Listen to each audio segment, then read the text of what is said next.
चालू केलं काय हे. तर मित्रांनो हा आयशर 2015 6 सिलेंडर इंजिन आहे.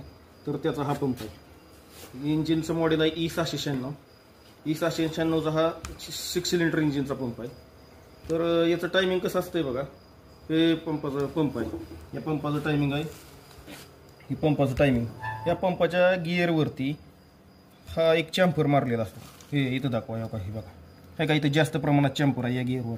हा जास्त चॅम्पर मारलेला जो गिअर आहे, तो बी होल्डरच्या समोर आला पाहिजे.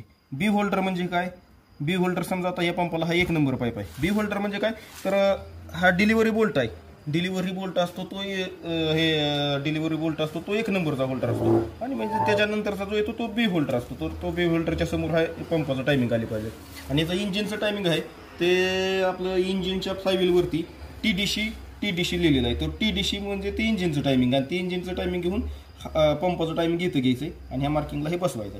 त्यावेळेस पंपाच्या गिअरवरती आता 3चा मार्क येतो.